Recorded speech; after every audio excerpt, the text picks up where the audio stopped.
Istana buka suara terkait nama-nama penceramah radikal yang tersebar melalui pesan berantai di WhatsApp. Ngumpulin ibu-ibu yang lain, memanggil penceramah semaunya, tahu-tahu mengundang penceramah radikal. Apa tidak?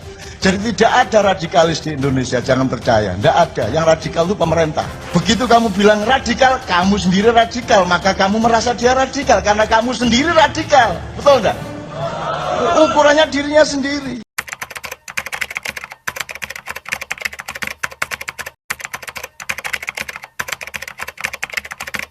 Jemaah Islamiyah. Yeah, I know, but you don't have any kind of proof. But the people proof is that the bomb, you see, is similar to that belong to the police. So it's problem for us then. So Every bomb there until now what about the belongs to the government. Amrozi was involved in the lighter bomb. That's a problem always. But that doesn't mean that he's involved. No. So you believe that the Bali bombers had no idea that there was a second bomb? Yeah, precisely. And who would you suggest planted the second bomb? Well, it looks like the police. The police? All the armed forces. Saya kira begini, data dari BNPT itu JAD itu anggotanya hanya ini tanda petik hanya 1.200. Bandingkan dengan jumlah umat Islam di Indonesia yang 250 juta. Berapa persen? Kecil sekali. Kalau kemudian kita menganggap bahwa ini problem ini sudah sangat pelik, saya kira selesaikan di 1.200 itu.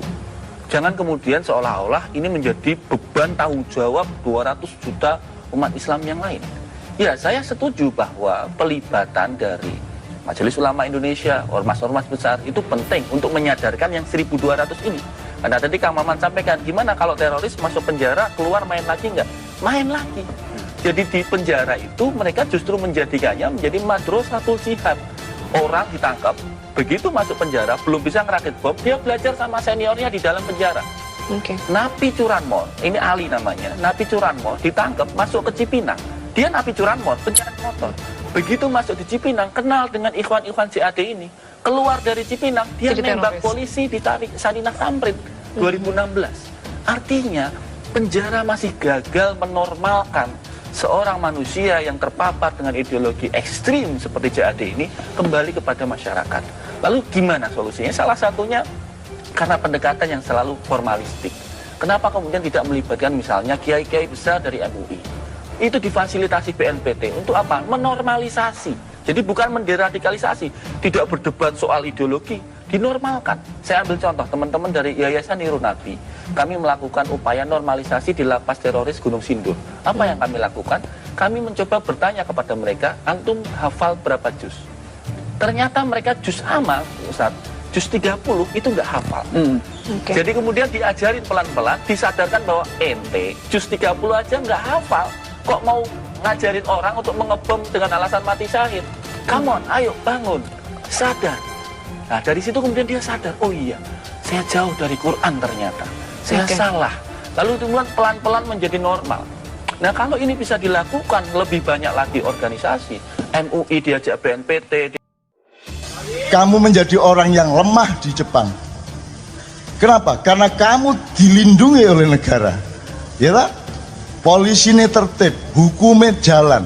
Nah di Indonesia, kamu harus melindungi dirimu sendiri sehingga kamu sakti. Betul enggak? Dek kono polisi melindungi, dek kene ngancam hari ini. Maka tidak ada bangsa yang setangguh bangsa Indonesia. Tidak ada bangsa yang semandiri bangsa Indonesia. Kapan ada olimpiade sains yang Indonesia tidak menang? SD, SMP, SMA selalu menang. Tapi Indonesia tidak boleh meneruskan kemenangannya sampai tingkat dewasa. Begitu kamu dewasa, kamu hebat, kamu dibunuh. Apalagi kamu orang Indonesia, apalagi Indonesia Muslim. Muslim itu tidak boleh. Muslim ibadah boleh. Tapi Muslim kaya, dielek-elek, difitnah-fitnah. Betul enggak? Muslim politik pateni. Kan begitu? Itu. Koyok-koyok fair-fair ae dunya. Wong dapurmu gak fair anjene. Gak kok terus mayungi Raja Arab. Terus ala mek didik oleh investasi. Lah apa kon mang mayung-mayungi ku mang. Gitu loh. Nek kene moh ngemis Mas. Melarat gak mangan, mate, ayo mate tapi moh ngemis. Mandiri. Jadi tidak ada radikalis di Indonesia, jangan percaya. Tidak ada, yang radikal itu pemerintah.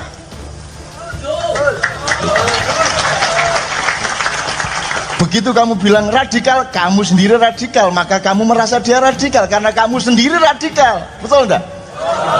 Ukurannya dirinya sendiri. Perpu itu sangat radikal.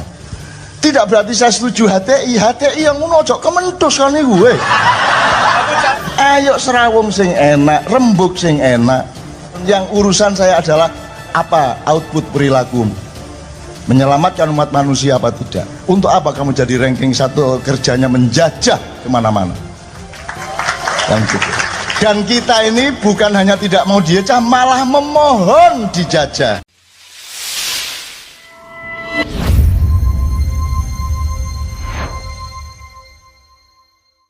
Ustadz Abdul Somad masuk daftar penceramah radikal. Istana Buka Suara begini katanya.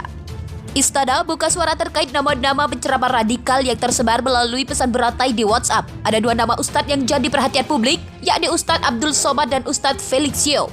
Tenaga ahli utama kantor staf presiden atau KSP, Rumadi Ahmad memastikan daftar nama-nama penceramah radikal itu bukan berasal dari pemerintah.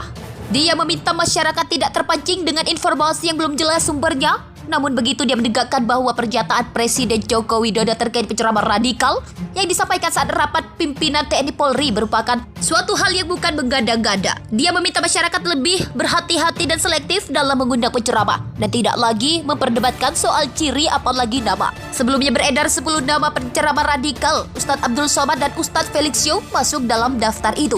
Ada pula nama Ismail Yusanto urutan pertama, Ustadz Felix urutan kedua, dan Ustadz Abdul Somad urutan kelima. Kemanusiaan yang adil dan beradab. Oleh karena itu, kalau terjadi kejahatan terhadap kemanusiaan dimanapun berada, harus kita tentang. Betul? Betul? Takbir! Allahu Akbar! Allahu Akbar! Allahu Akbar! Karena tidak sesuai dengan peri kemanusiaan dan peri keadilan. Saudara-saudara, saya tanya, yang radikal itu siapa? Amerika. Siapa yang menghancurkan Irak? Amerika. Siapa yang menghancurkan Libya? Amerika. Siapa yang menghancurkan Suriah? Amerika. Siapa yang radikal? Amerika dan Yahudi. Saudara-saudara, sekarang ini banyak